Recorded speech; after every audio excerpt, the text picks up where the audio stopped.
current parishioners, former parishioners, guests that have come to be with us on this wonderful day. Today we're celebrating the 36th anniversary of our parish and also the payoff of the mortgage on our church building.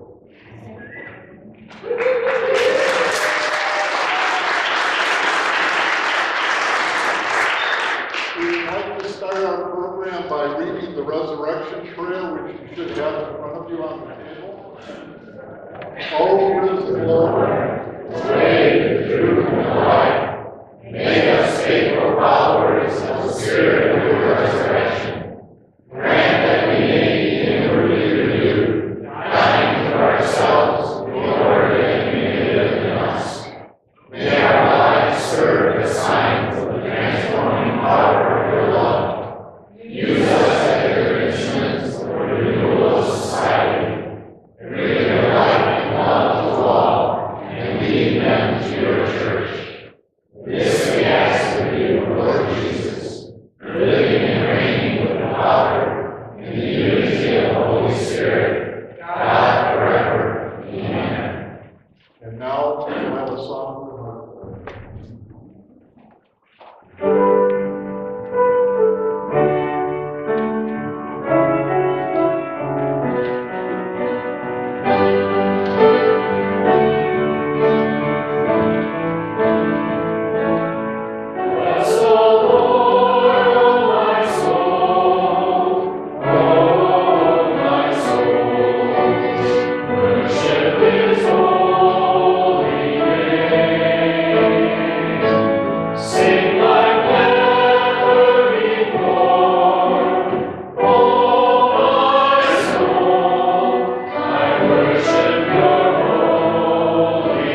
so much. That was just wonderful. We have such great music in our parish, and it's something for us to be really thankful for.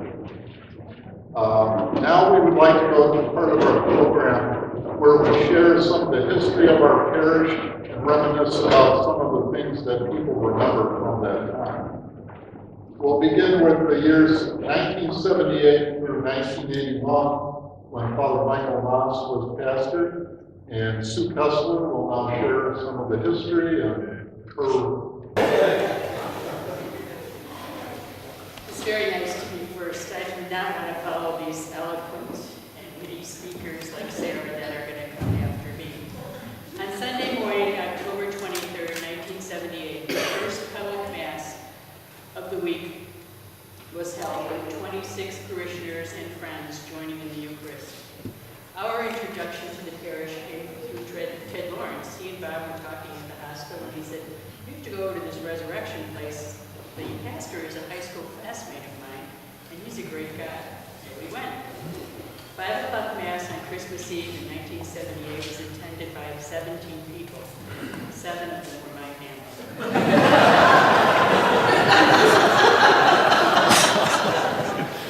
After Mass, we had hot chocolate and cookies in the dining room. There was no mission statement at that time, but Father Mike shared some of his images of what he thought the parish would be. Jesus would be the pastor of the parish, not him. And only what Jesus wanted the parish to be would be of any account. We were not called to get our own way, but to listen and respond to Jesus' way. All members of the parish would have to assume responsibility for coming to know Jesus. And Father Mike was very good about giving guidance in that regard. The parish would not be known as a rich parish, but as a loving one. The central image would be community, meaning a network of committed relationships, with the committed relationship with Jesus as pivotal and central. There was no mortgage during Father Mike's pastorship. A weekly percentage of the weekly collection was given to the center to cover expenses.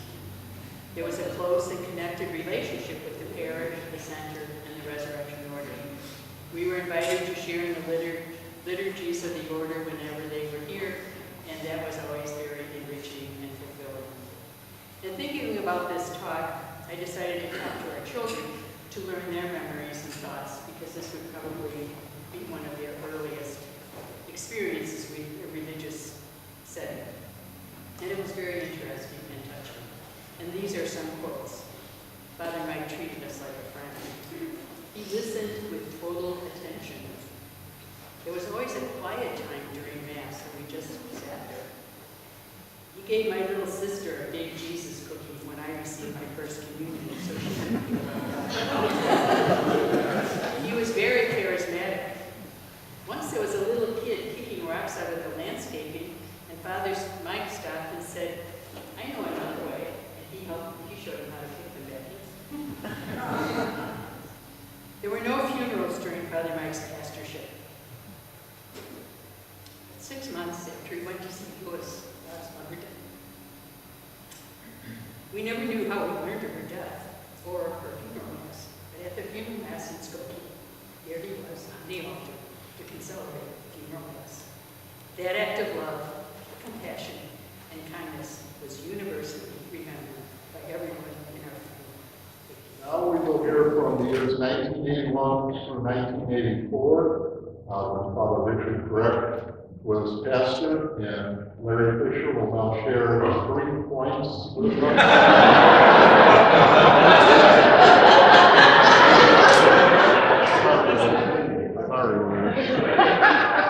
Good afternoon, everybody. I think all of us would agree that resurrection is, in fact, very unique, correct? Yes. Very different? Yes. Okay. And I think the reason for that is because Resurrection Parish, like Sue just said, Jesus was going to be our pastor. Resurrection Parish was, in fact, a parish founded as a Vatican II parish by the diocese, and we took seriously the idea that we are, in fact, the people of God. That's our definition of church, Vatican II. So I would like to share 3 characteristics. Now,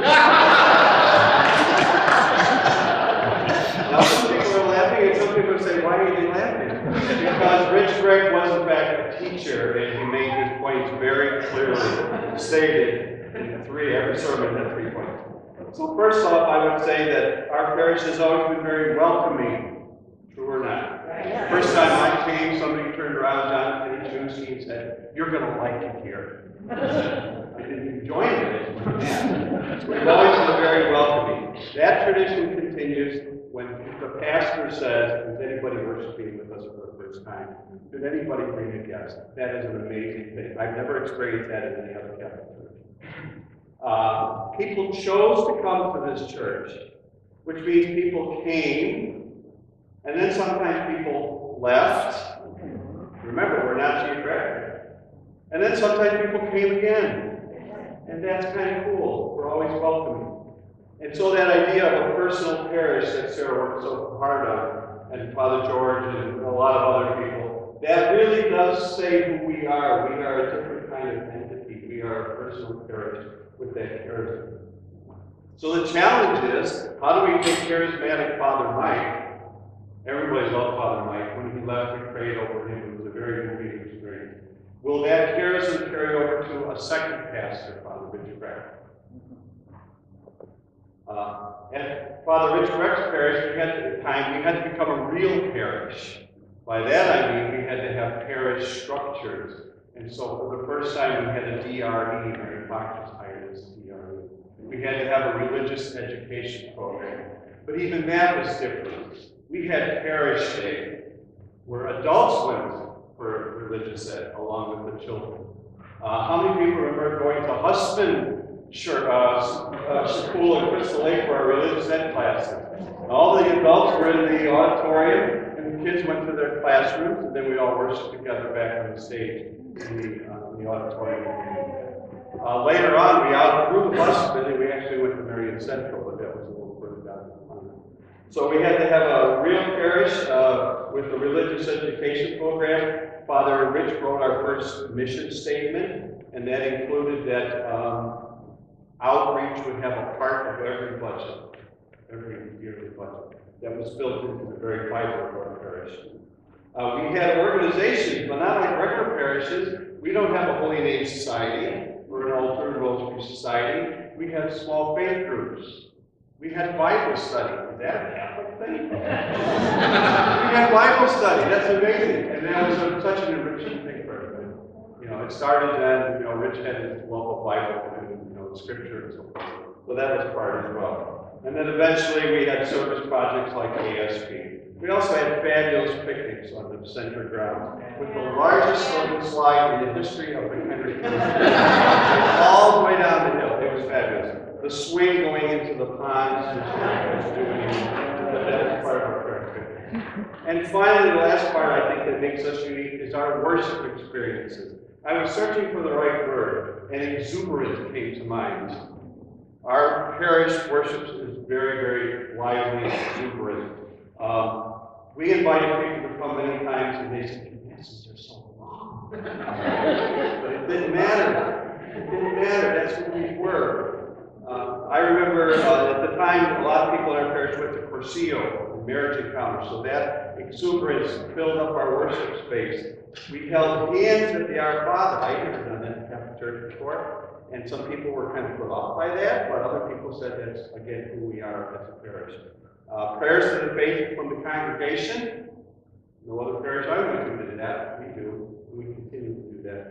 And finally, our music. You mentioned the music has always been a big part. Our first songbook was a little tiny songbook put out by the St. Louis Jesuits. That's when we sang all the songs. And then finally, Glory and Praise came out. Oh boy. And then we had a whole new menu, and then Glory and Praise too. So music has always been a very, very, very big part. That kid was 11 when she started playing.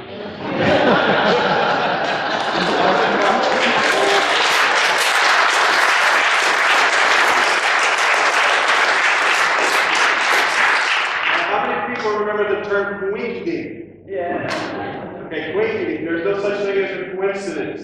So I'm going to make a couple of coincidences. It turns out that Father Mike Moss, our first pastor, and Father Steve Glapp, our current pastor, both went to the same elementary school, which is also where I taught for 22 years, which is interesting. And another coincidence, Father Rich Rex, if that's the time I'm supposed to talk about, was also had the same 8th grade teacher as Father Steve Glapp did. And I worked with her for a few years, so we're all connected.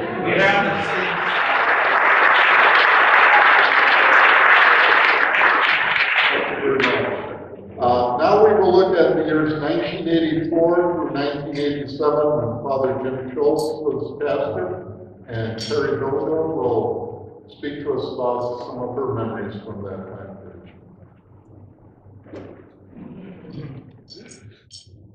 Before I talk on that, can I just ask one question? How many of you went down the wrong driveway on the way here? Anyhow, I have so many really wonderful memories that touch my heart from back then, but I can't remember really if it was 1984 or 1987 or before or after, so I may, overlap a little bit. In fact, Larry talked about 2 of the points I was going to talk about. But anyhow, one of the things I want to say though from Father Rich was one of the things he told us that I remember very well is, think of this place as your home and this community as your family. And we really, this was our home and this was our family. We really, we used to do everything together as a parish. We were, we worked together, we prayed together, we played together, and we served together.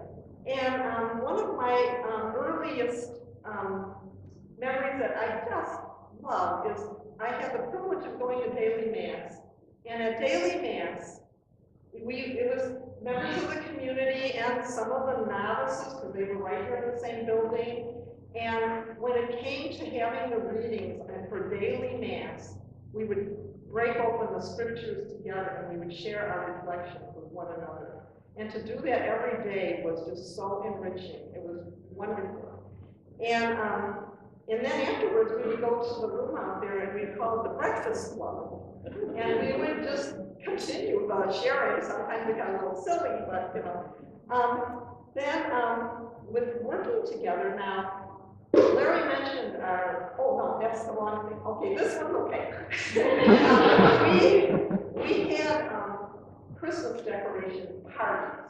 And it was really a reason to get together to work, but it's resurrection. So we made it into a party and we had food. So anyhow, practically the whole parish showed up and different people were doing different things. Some of us were, polishing the brass. Other people were vacuuming. There were men on tall ladders putting garland over this entire arch way up there. There were children downstairs making decorations and people supervising those children. And there were other people serving the snacks. And the parish was just so involved. And when it was all finished, it was the most beautiful thing you ever wanted to see. You just come in here and look and go. It was just wonderful. Then, and we did that for Easter too. We all brought flowers. I don't know if you remember, but we would bring a flower that, nobody knew what we were bringing, but different colors, different kinds, and put them all over here, and it was so beautiful. And then, with the playing together, I was going to mention the picnic, which you mentioned, but we did have the best picnics, and we had Father Claire, who was our director of novices in the dunk tank. And we had our pastor, Jim Schultz, was driving a tractor with a wagon behind it and pulling parishioners all up and down the hills and the grounds here. And it was just so much fun. And then as far as serving, remember that we had the couples here that have the quadruplets, and we developed the quad squad. And that's another thing that so many people were involved. I think practically everyone was involved. You either made food or you did errands for them. There were people at our house around the clock for the first couple of months at least, you know, helping with the babies so they could get some sleep. And it was just, and those quads grew up with us, and they were just wonderful. I mean, they were our quads. They, you know, they were our kids. And then, and of course, just a sad note, and when they were 6 years old, one of the quads, little Josh, had cancer and died. And the funeral was, the parking lot was filled here, all the way down that long driveway, cars were parked, and they were out on Country Club Road. That's how many people came to, you know, support that family at that time. And then another thing I want to mention is Dave Myers. You remember Dave Myers? He was one of the first members of this parish. He was, you know, among that first group, you know, that Sue Kessler was talking about. And he had a friend in a Methodist church that invited him to go with him to Appalachia to work with, you know, this project in Appalachia. And it was so enriching to him, he wanted to share it with our parish. So that's when Appalachia Service Project began.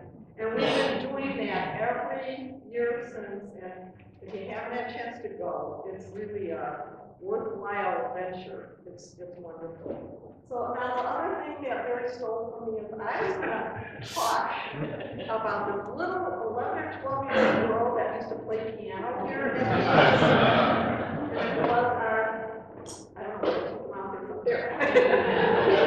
We are so blessed. I know, so wonderful to see you grow up.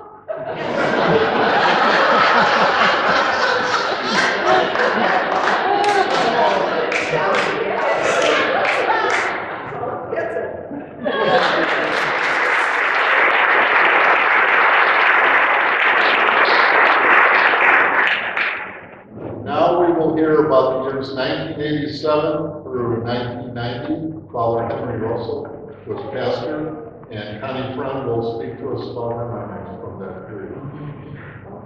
This is going to be short. They all said everything. So you're going to get my rendition. My memories are here in the center, because this is where our church started. In Merle 1981. And we were so overwhelmed that people were greeting us not only at the door, but offering their handshake and hugs. The biggest thing that we learned, you can sing in church. They had that wonderful guitars up there, and the piano, that big beautiful piano. And anybody that wanted to come was a part of that music ministry.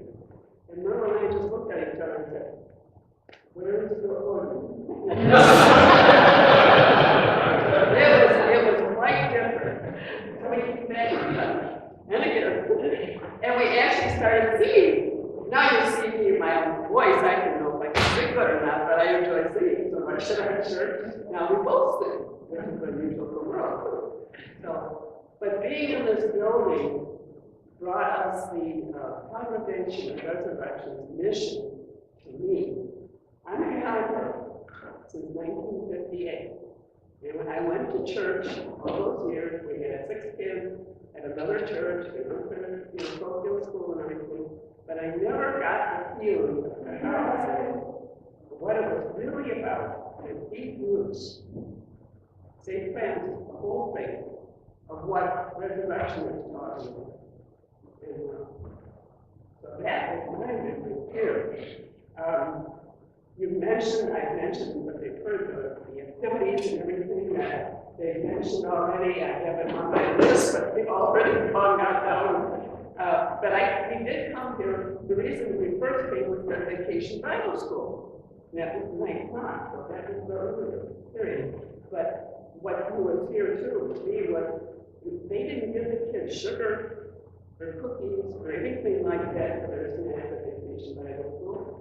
They had vegetables, they had fruit, and that was another thing that drew me here, because they fed us not only with the word, but with good food. And I think we need to go back to that.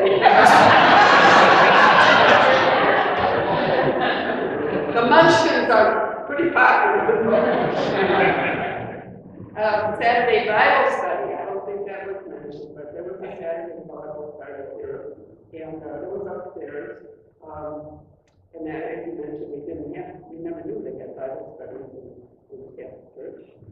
The Christmas parties here were not only for our parish that we got involved with, but because I ended up working there, and we took Patty Party's place when she moved down the hall, we were included, because we worked here, or volunteered here, in all the resurrectionist parties. So that was another way of finding out for me. The memory increased my knowledge of what these ministries that they were involved with. We met people from all over the world that came here and stayed here to our periods of class. It was quite a eye-opener for me. The nuns after that lived here and worked even when I learned from every one of them. You know, if it hadn't been for Resurrection Parish, that wouldn't have been possible. The plans for the building started here. Okay, that was the very beginning of, okay, we have to start moving out of here, we're getting too big. I looked in the directory at that time, and I think there were 300 families at that time.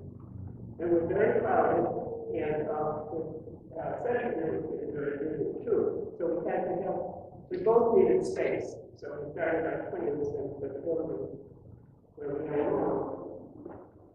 There were a lot of volunteer opportunities here that I hadn't had at, the previous parish. Appalachian, you mentioned that already. But there was also the jail and prison ministries at the Parish County Jail and Kairos. That was started here at that time. I worked in the office, our clerical office for our Resurrection Parish with one room. It's still there if you want to go check it out. Yeah. Right down the hall. It's about 10 by 12. It had 2 desks, a copier, and a phone. That was our office. It got a little larger. I think we still need a bigger office over there. And it was funny because Patty Carty had been here before that. She'd volunteered with my class, and then she moved up and they decided they needed a paid secretary there. And so she moved down the hall. She's still here too.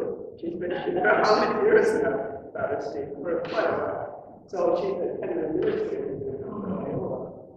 But in our 10 by 12 office, because you didn't know when people would come down the hall, they'd find out where the office was, I didn't know what they wanted when they came. So I put tape on the floor. And there's some pretty religious there square. Mary Fox, where are you? Is she there? Yeah, she is. Mary Fox said that's where we first came. And then if you went a little farther, there was a copy over here. And then the parish office, that's here. That was but the tape lets you know which. And then that's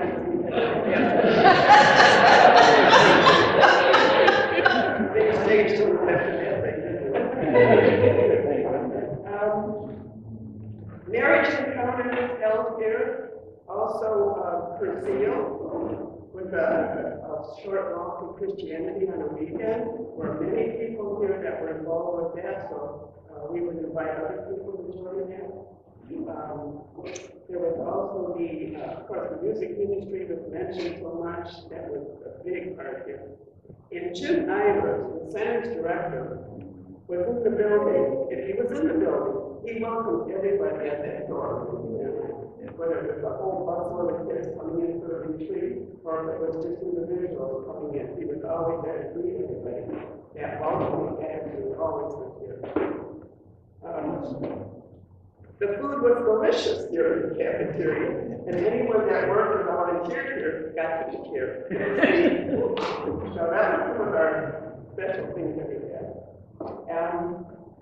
And the spirituality, as we realized that, after we've been here a while, was welcomed so many different parishioners that they came from 18 different zip codes, and I think they still do. I'm not sure what it is now, but at least 18 at that time. And just meeting the seminarians that were here studying, the nuns I had mentioned that lived here, the ministries they were involved with, it helped me to understand the whole mission of the Congregation of Resurrection, and to reach out to all who came here for spiritual guidance, retreat, seminary studies, or members of Resurrection Church. I'm so happy God sent us here. Now we're going to talk about the period 1990 through 1999. Father Eugene Majewski was pastor. Jim O'Brien and Nick Hockler will now speak about that period. Nice and loud. Well, apparently I'm the only one that got the 3 minutes. I do want to say one thing. My parents came here. I didn't come here. My father died, and I came here for a mass. I know it's over here. And I went to St. Mary's in McHenry, and it got to that point where you all hugged each other, and I couldn't get under the chair. Scared me to death.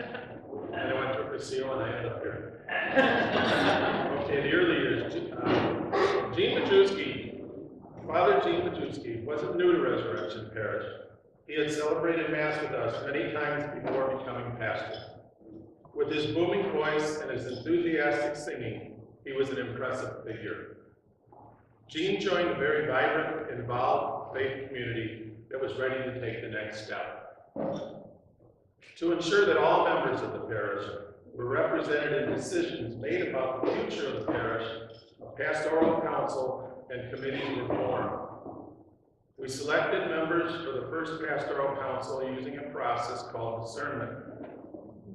Our community relied on the Holy Spirit to guide us. We still use this process today.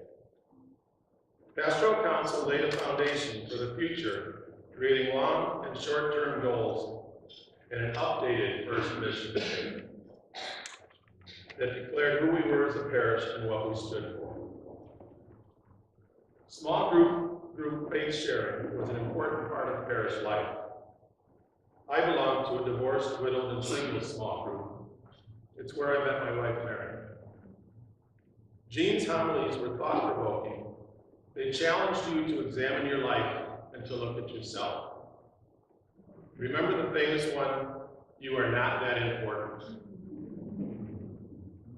The end of Lent was always celebrated with a special Easter Vigil service that lasted until the wee hours of the morning. One year it lasted all night. It began with a huge bonfire. The flames magically appeared and no one knew how the fire started. Obviously it was the Holy Spirit with the help of Alpheus. After each of the 7 readings, we took a break and joined together to discuss what the readings had meant to each of us. And of course, there was a breakfast at the end. We had a men's group where men could interact with each other and express themselves in safe surroundings. We danced, drummed, and sang.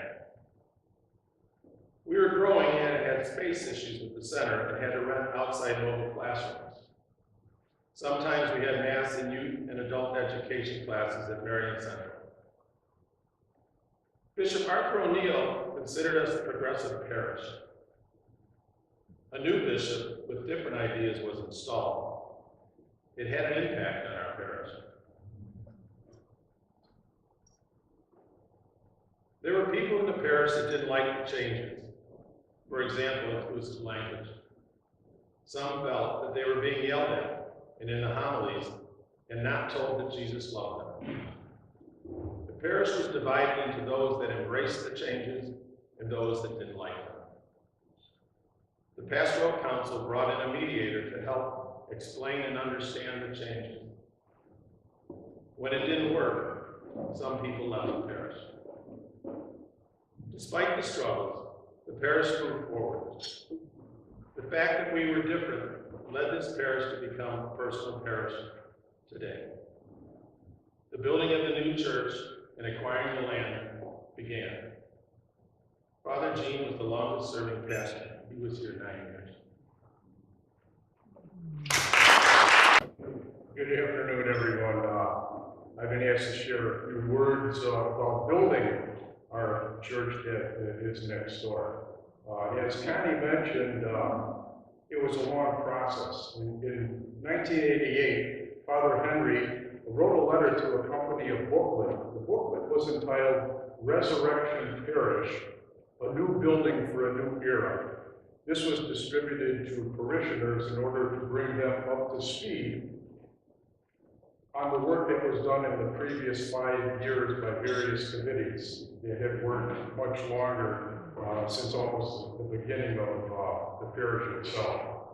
Several more years of work took place, and in May of 1991, another one of many updates was given, reminding parishioners that the parish was under a firm deadline to move out of these facilities. You see, the resurrectionists, they liked us, they loved us, they said, when you're interfering with our business, we'll sell you 10 acres. But they after much fundraising and other things, we got things going. But after a few more years of fundraising, planning, finally construction documents were signed, financing with the diocese was approved, permits issued, and groundbreaking was scheduled. Bishop O'Neill came to bless the site and to toss the ceremonial dirt. It was a cold, blustery spring day, if you remember, those of you that were there. The bishop's robes were flying in the breezes. We stood there with our hard hats on, and I remember this, I'll remember this for the rest of my life. Bishop O'Neill leans over to me and says, "Does anybody have a shovel?"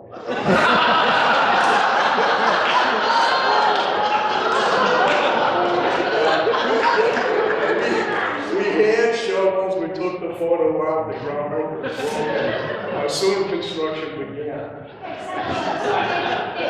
Pardon? Some of us did take a shovel. Right, exactly, yeah. And so did, I think, Mark Rooney. Mark Rooney, was yeah. next to me and with me, and we both got some dirt up. Yes, yeah. The photo, do we have a photo op of that? We do? Yeah. Although all the planning and fundraising was difficult, much thanks goes to all those past and present who helped get the building to the construction phase. Building the church was no picnic. At times it seemed Murphy's Law applied. Whatever can go wrong will go wrong. There were contentious times. We can thank Father Gene for helping us get through those times on the building and steering committee when arguments ensued. Discernment lasted till midnight. We went home, we prayed, we came back, and nothing had changed.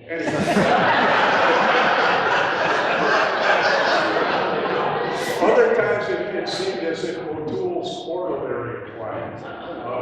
For those who haven't heard of O'Toole's corollary, he thought Murphy was an optimist. Anyway, construction took longer than expected. We were not able to celebrate Christmas Mass in our new church as was originally planned, nor were we able to celebrate Easter the following spring.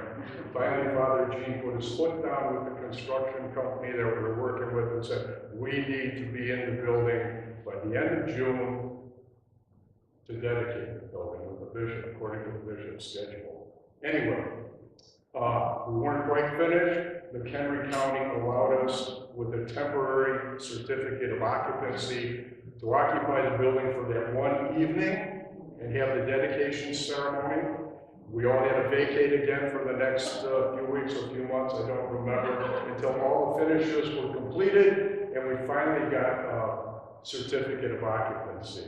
And finally, after many, many years of planning, designing, discussion, discernment, fundraising, and constructing, all the efforts of all those parishioners, past and present, has led to this happy day. Thank you. Thank you very much. We'll now hear about the period of time between 1999 and 2000. When Father Lynn, and I'm not going to try to pronounce his last name, and Patty Lutz will share her memories with us.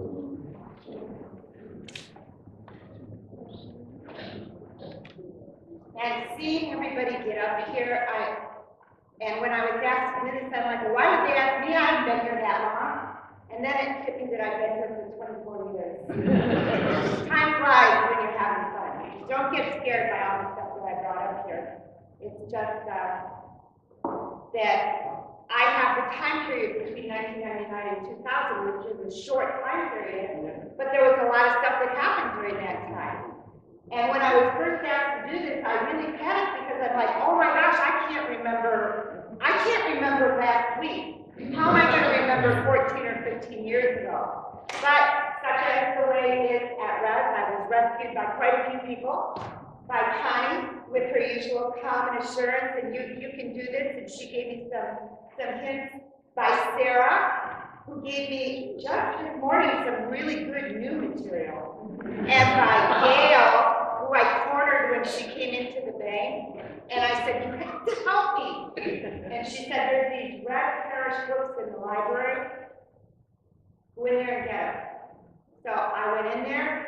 Lo and behold, there are all these red books that have every single bulletin in the bulletin policy that ever occurred. So 1999 and 2000 are missing, but I promised to help with them back. I was going to ask you, but you know, forgiveness, permission. So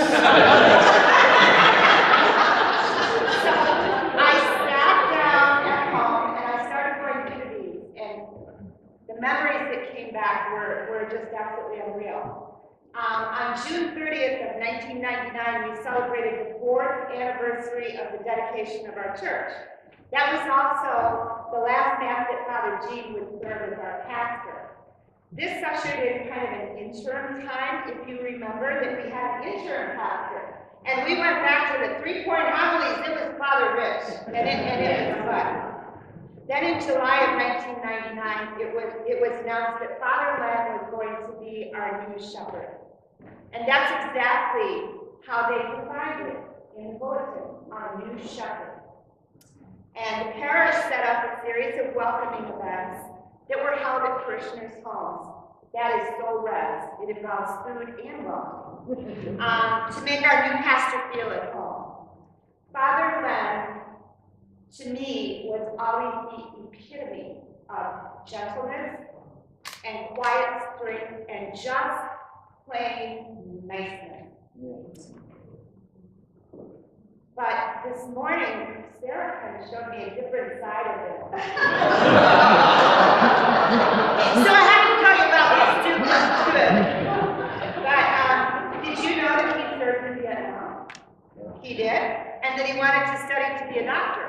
But that was a wish that the order was not going to grant. This is funny. He had relatives in the perfume business. So the staff for that year was very, very happy with the gifts that they got, if you know what I mean. So you can imagine they received some very nice gifts of that. And Father Len, Father Steve, now you gotta listen to this. Father Len holds the title, as Sarah told me this, so it's true, as the first and only pastor to agree to sit in the dunk tank. Now, Sarah said that there were rumors going around that the young people were driving him to do that, but I don't know, do you think that's a tradition we should bring back?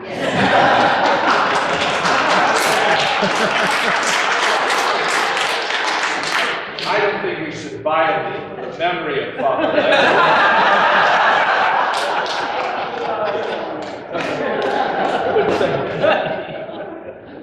Now, meanwhile, the mission and the vision of our resurrection community continue to thrive and grow, as evidenced by a letter that I found when I was going through the bulletins. And normally I wouldn't read something like this, but it's very short, and I would like to read it to you because it says who we are. It really, really does. This was from a visitor during the summer that came to Resurrection for Mass. Wasn't a parishioner, just a visitor. I'm writing today to share with you what a true privilege it was to have witnessed and participated in the Mass on August 1st during my family visit in Woodstock. I was so grateful to have been able to have experienced the presence of the Lord there with you and among your congregation. It was truly a powerful spiritual experience. I had lost that this past year. I honestly felt reassured and resurrected again at your Resurrection Church. Your beautiful wall statue of Christ emerging from his shell to a new life seems so lifelike and so real. Surely he continues to do so today and every day when we permit him to. May God's blessings be with you and with your parishioners where you are. That is who we are. Now, close to my heart, most people know I work with youth ministries. One of our newer endeavors at that time was youth ministry, and it continued to grow and develop. And in September of 1999, a support group of youth ministry was formed. And many of the members of our parish pledged to pray for 5 teens apiece every single day. That blew my mind, and I truly believe that at that stage of our growing youth ministry, that commitment really strengthened that important mission and project of dealing with our young people. Youth ministry, we were meeting here at this time, sometimes over at Montessori, introduced its infamous human scavenger hunt. And when I look back at youth ministry back in those days, sometimes I can't believe that we didn't get arrested. Our kickoff event was our human scavenger hunt, and we would go and we would kidnap teens and adults. One time we even kidnapped the principal from Parish High School. We'd squeeze them all into these vehicles that we had that were, of course, manned by our youth ministry leader. Then we'd come back here, and you would not believe the number of people that would pile out of these cars. Run to the front of the building, and they'd have to pose as a human pyramid and get their picture taken, so it's on film somewhere. How do you top that? You bring them inside, and you give them all the ice cream they want with all the toppings, and you serve it in gutters. Real gutters. But they were clean. This was also right up in that loft up there. This is where our young people learned for the first time, firsthand, about the issue of world hunger. They participated in an event where only a select few of them received a very, very sumptuous meal. The rest of them had rice, some of them had water, and some of them had nothing. It was really powerful. And I think that kind of led us on to our Jesus in action mentality. Our youth were also going to play a special part in the millennium, but that'll be in just a couple minutes. How did Resurrection Family greet the new millennium? Well, I asked Connie, as the business manager at the time, what she remembered about Y2K. Her memory was one of a huge poster of a door. And that door would be the window of opportunity and the next step as to who we are as a parish.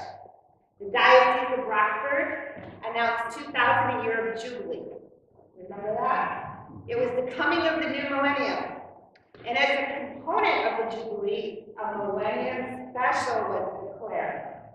A diocese-wide mass confirmation at the Metro Center in Rockford. I don't know how many of you had children then. I did. So I experienced firsthand the uniqueness of a full-on, multi-parish conferring of the Spirit on Pentecost Sunday. Memories of it. Yes. Millennium 2000 also brought to us the Eucharist, God among us, and another opportunity to share as a parish family in our small groups and to grow in our faith. Triduum 2000, an Easter celebration, was a joint venture with Resurrection Parish and Resurrection Center, celebrating in true resurrection style the joy and spirit of the resurrection, as only we can do it. Some other events that might have happened in that little time period? Well, over at the new church, the nursery program began in 2000, and you can contact my scholar. Did you remember that, Mike? Yeah, all too well. We offered a parish family community event that involved food, surprise. Started out with dinner at Peter's, and then progressed to the Opera House to see Do Black Cat and leather shoes really reflect us. We like to go and have fun too. In August of 2000, we installed the Divine Servant statue inside the circle garden of the parking lot that really celebrates our servant vision in Jesus' washing of the feet. And in September of 2000, we bid farewell to Father Lang and continued on the next phase of our journey. Thank you. Thank you very much. We will now look at the year 2000 to 2006. Father George was pastor, and Sarah Cook will now share her memories of that time with us. Well, not to just totally be the theme to death, but I have 3 points. First, I'm going to give you a short but memorable quiz that has nothing to do with Father George. Second, I'm going to talk about Father George. And third, I'm going to talk at his time here, and then I'm going to talk about the friends of the congregation. But first, the quiz. And I only am doing this because this morning during the homily, Deacon Paul Oswald's phone went off. And I remember, and I'm trying to see if you remember, a certain priest who was elevating the host. The phone rang. And as he knelt down to venerate the Blessed Sacrament, it dinged with the voicemail. Remember? Sue. Rich Crack, that's right. It was his mother calling. Very free on Sunday morning. So that was everyone, not just people accused. You're talking about Father George. There's a lot of things that happened during his tenure. He was here for 6 years. We had our first Italian dinner with him. We netted $800 on his first pastor's dinner that I think the O'Briens and the Hertzes and the Riedels enjoyed. And Sue Condon. He made some very stellar personnel decisions. He hired Frank to be our custodian and to help maintain the premises. He learned to live without Connie, which is not an easy thing to do. She retired after a couple years. He hired Patty Rocco. He hired Gail to come in and help. And he hired Kim. Who could say that was a mistake? While he was here, perhaps one thing that I think is important for us to think about. We talked a lot about being unique and being different. But Father George came to us very different than all the other pastors we had. This was his first pastor. He was born and raised in Poland, and he came from such a different circumstance. He was raised under a communist regime that had just an enormous impact on him. And in his life as a young child, the one thing that was the center of his life, and I think this is true of many folks in that circumstance, was the church. That was his escape, what was from otherwise a very oppressive life. Scarce food, waiting in food lines, being monitored, all kinds of horrible things. And so then the church was really an anchor and informed his spirituality in a very special way.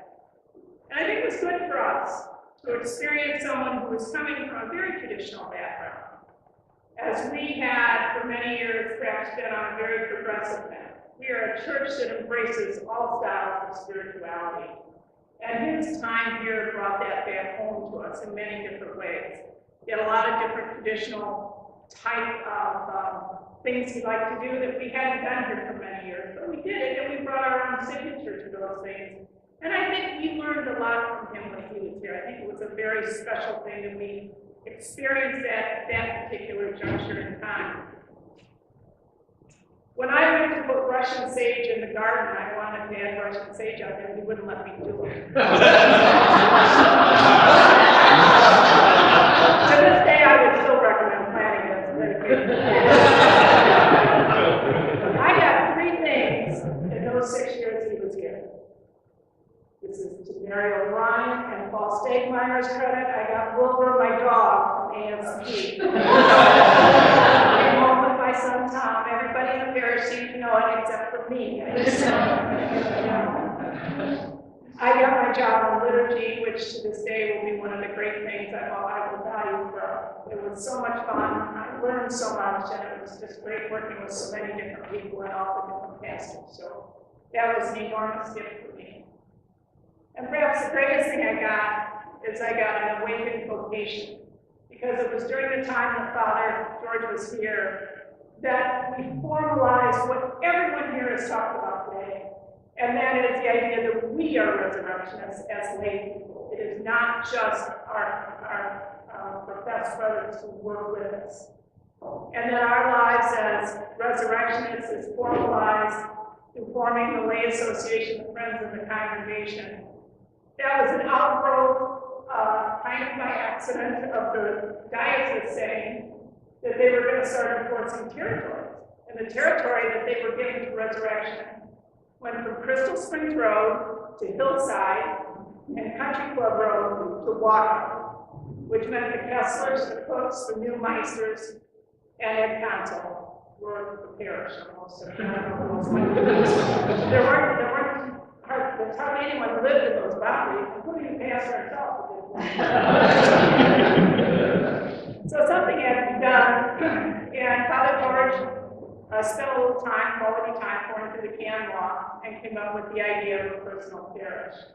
At that time, personal parishes were largely student centers and military bases. But they also included communities that wanted to celebrate the Latin Rite. And so that evidence that the church was willing to consider spirituality as a center point for forming a personal parish had led us down this path.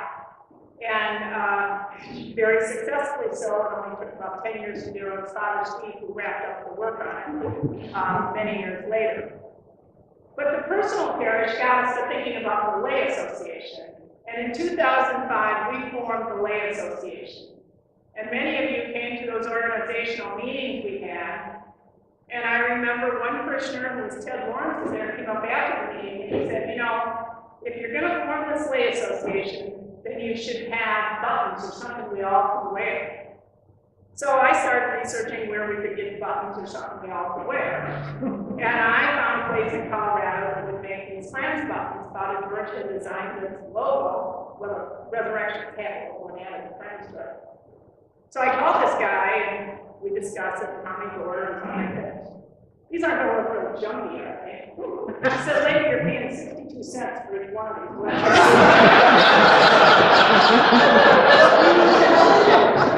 I would bring you all with this fine jewelry every chance you get. But what we have done as Friends is what we always have done as a parish. There's not really any wild differences. Everything everybody's attested to is what we have done ever since we formed this organization and continue to do. And we're always looking for new and different things we can do to enrich our relationship with the congregation and be supportive of the congregation. But I would remind you that we have two tracks. One track is that we support the congregation, but the second is that we ourselves work on our own formation as a resurrectionist and how we resurrect society. And that requires our own diligence, our own study, and our own inquiry to do that. So I would welcome anyone who has any questions at any time to ask me about it. I'd love to see if I can help you. Oh, what I forgot to mention. Father George started a small group ministry as a formal ministry with Kate Kelly. That's one of the things I have on my list here.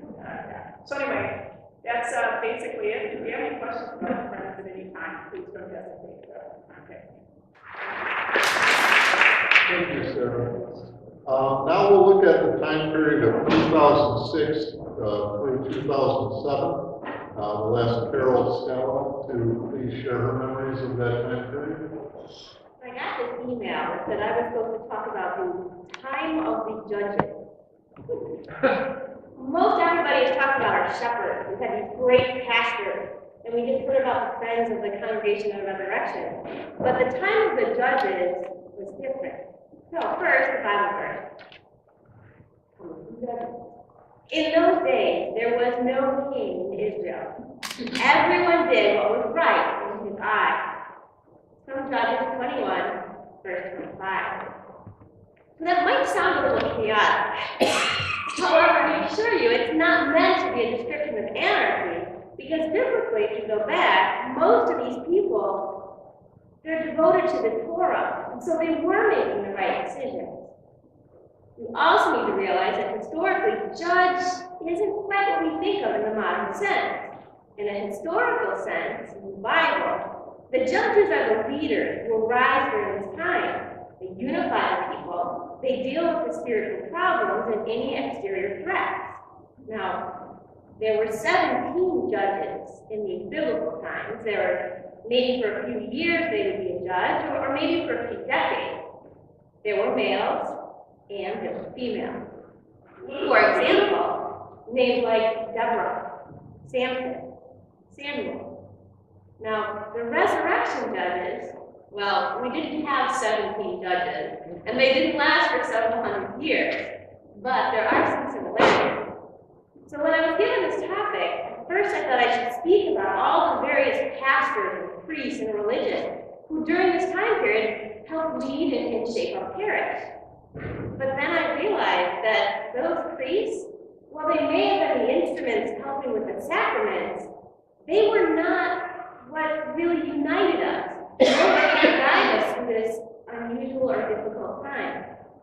Now, I'm not minimizing the role the pastoral director had, but rather I realized that like the historical time of the judges, God provided us.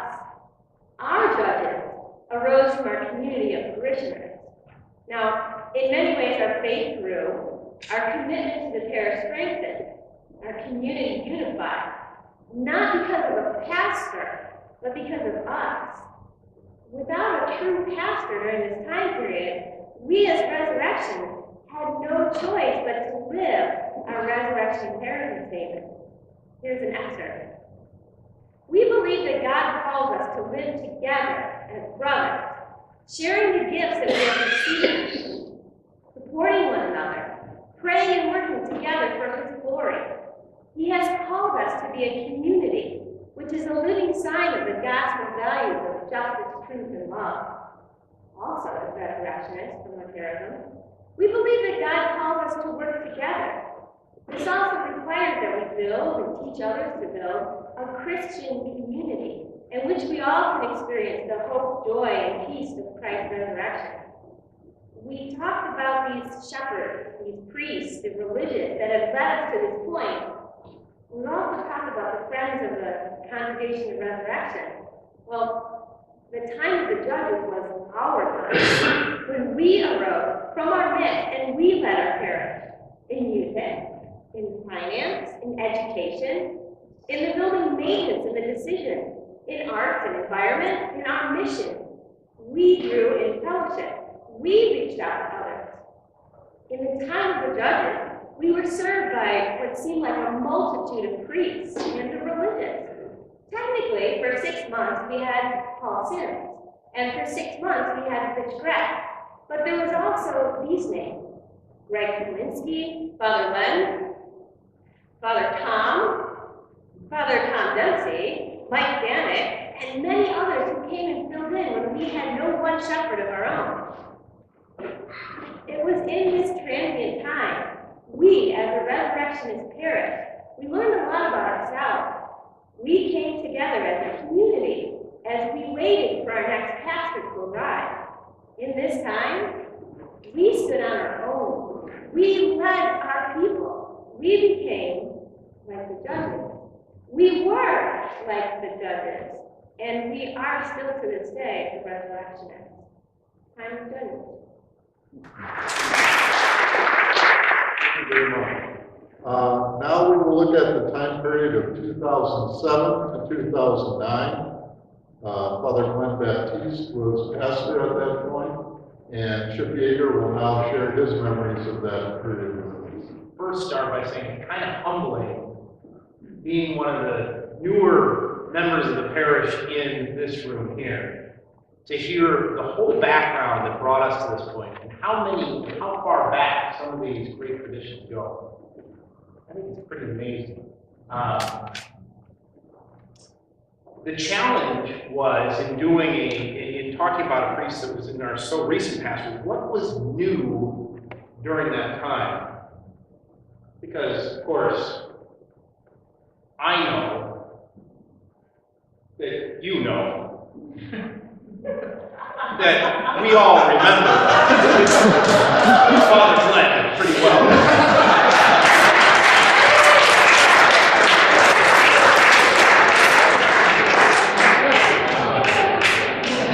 He had a distinctive homily style.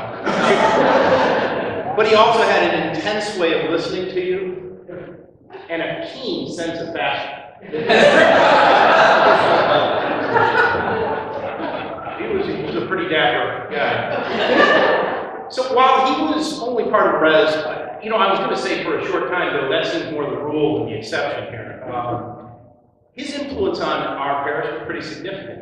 And there were ministries that were started during this time that continue today. Fundamental to Father Glenn, and I heard this from a number of people, was his focus on lay involvement, lay leadership, the ministries. And coming off of a time where we didn't have necessarily a long-term leader, maybe that was a natural extension, but he certainly encouraged it as well. He actually at times said, the brothers who might have sat apart from the rest of the laity, and he talked to them about getting much closer and saying, we are all disciples, and we are all, equal in our approach. We just have different missions along that way. So during Father Glenn's tenure, we actually formalized having a welcoming ministry, which seemed almost redundant to what we do every day, but I thought it was important at the time. I remember some of the discussion was, as we grow, can we maintain our culture? And how do we instill that in some way that we have a ministry that's going to maintain the welcoming that happens instead of having us become cliquish? We actually purchased the fine furniture that we enjoy in our yard. Father Glenn, if you remember, had a special relationship with Food for the Poor. And he had worked directly with them and continued to have involvement with them. And I think that encouraged us to create our global outreach ministry during that time. And it's been a powerful ministry since. And whereas we had always had a local outreach, the global outreach has had a huge impact on far-flung communities. And people from our parish have traveled and seen firsthand the impact of our generosity in time. Now, Father Glenn's devotion to Food for the Poor and his family in Bermuda ended up having him travel quite a bit. And there was this guy that would show up, and usually be his son, named Father Steve, who we got to see more and more throughout that time. And so as Glenn ended up having a new assignment, it seemed to be a pretty smooth transition to have Father Steve involved. I can tell you from my family's perspective, this was the time during Father Glenn's tenure, leadership, that we came to the parish. And I can only, it's great, as I said, to hear the whole history, but I can just tell you from firsthand, walking in, the warmth of Res. And we were very involved with another local church, another local Catholic church. And one time here, dropped everything, I call it, it's that biblical verse, that pearl of great value, right? We dropped all of our other involvements, we were here, and have been thrilled to know all of you and to be involved with this tremendous church. So it's great to see the continuum lead up to Father Steve. Thanks. We're going to deviate from the agenda just a little bit and ask Gary Brown to share a few words about the last 5 years or so of our parish. I'm only going to say a couple of things about some of the important things that have happened under his watch. We've been very blessed. We've had our first ordination took place in our parish, if you might remember. We've had our first deacon join us in our parish.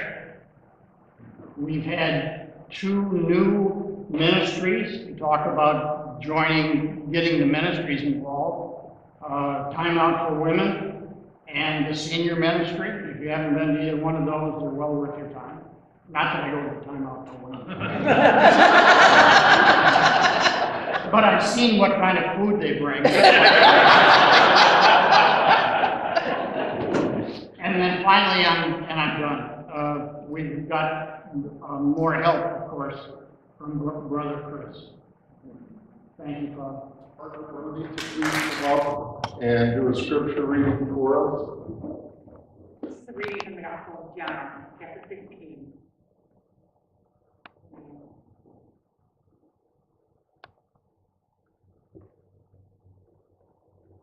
Okay, here we go.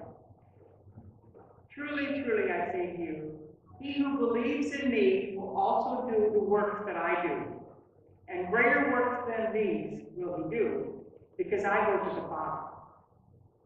Whatever you ask in my name, I will do it, that the Father may be glorified in the Son. If you ask anything in my name, I will do it. If you love me, you will keep my commandments. And I will pray the Father, and he will give you another counselor to be with you forever, even the Spirit of truth, whom the world cannot receive because it neither sees him nor knows him. You know him, for he dwells with you and will be in you. The word of the Lord. Thanks.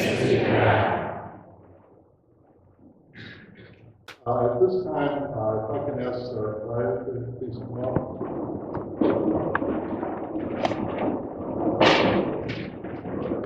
And I also would like to ask Father Steve to come up, and then for Mike Scala, please bring the last payment to pay off our mortgage. Okay.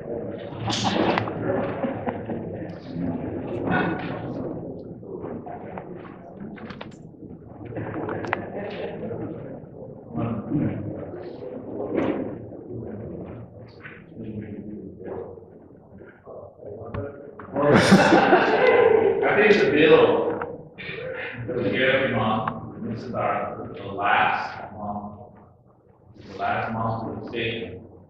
This is a perspective.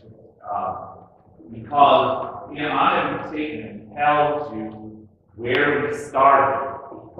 And so on this statement, it tells us that on August 1st, 1996, the balance due on our mortgage was $745.62.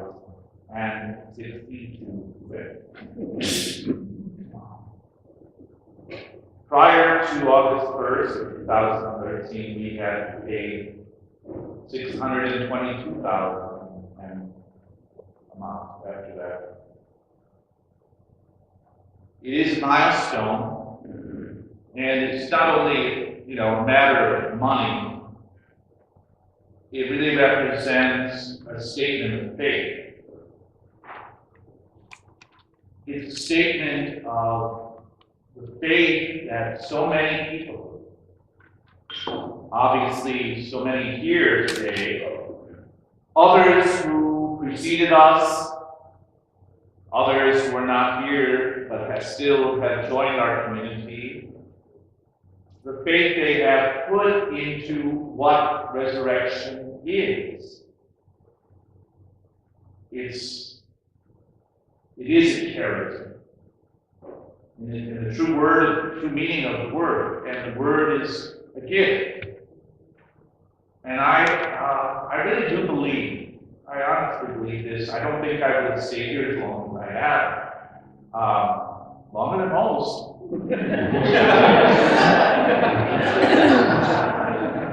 If I didn't believe that the Holy Spirit was at work, and that the Holy Spirit was at work establishing the parish and letting it continue to grow in the good times and in the bad times, in the ups and the downs. The presence of God and the charism that has been unique to this community, I has been here. It's been maintained. Every charism, St. Paul says, is a gift for the body.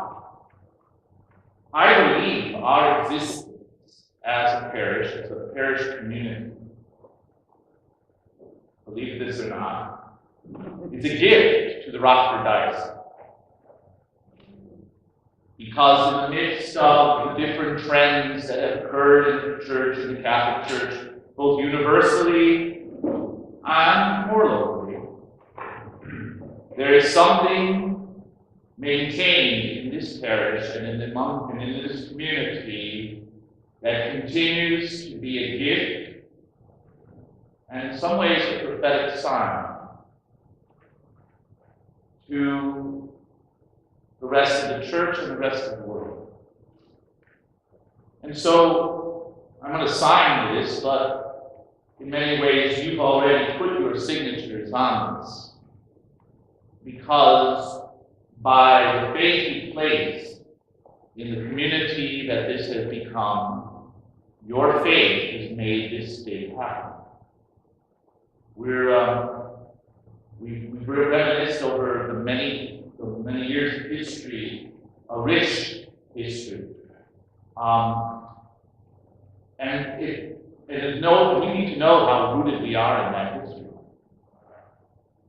Now we have to start asking after today, what will be the next chapter of that history? And how are we going to listen to the Holy Spirit guiding us, really living out our charism, the prophetic sign we have been and must continue to be for the church and for the world. And so, on top of all of your signatures, I now place mine.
close tonight, we'd like to just thank Gary Brown for coordinating the program.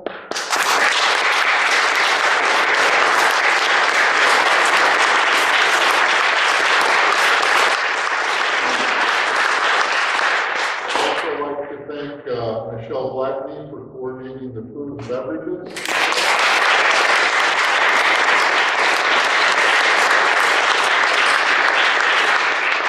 I would also like to thank Nancy Tomaso, who's helped with our program tonight.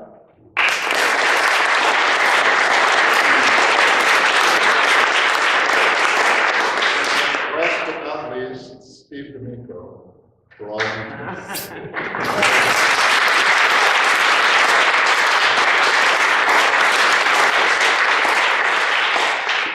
Ask you to get your pieces of paper that have the prayer of St. Francis.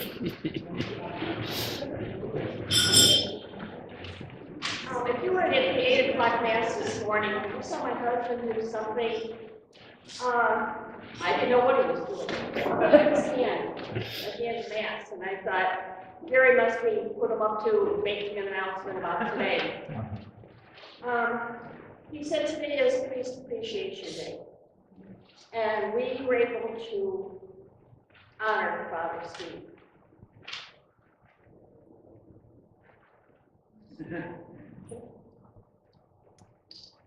We've been here since, first time we came because we moved to the area. We wanted to check you out, compare you to our previous parish.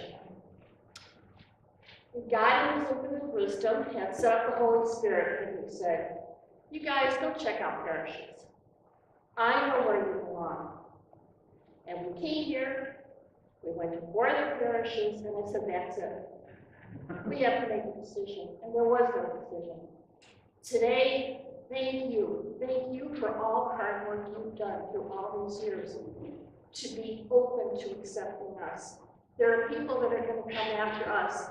We just hope that we'll be able to walk in the shoes of the path that you led to welcome others. Thank you so much for today. Thank you. God bless you.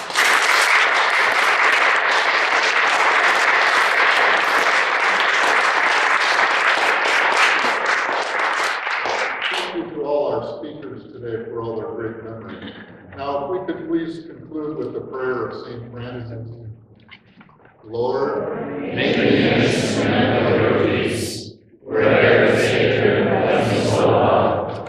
Where there is injury, pardon. Where there is discord, harmony. Where there is error, truth. Where there is doubt, faith. Where there is despair, hope. Where there is darkness, light. And where there is sadness, joy. O divine Master, grant that I may not so much seek to be consoled as to console, to be understood as to understand, to be loved as to love. For it is in giving that we receive, it is in pardoning that we are pardoned, and it is dying that we are born to eternal life. one last person I forgot to thank was Christine Baker, who did the slideshow that we had. She is not able to be with us right now. Thank you all so much.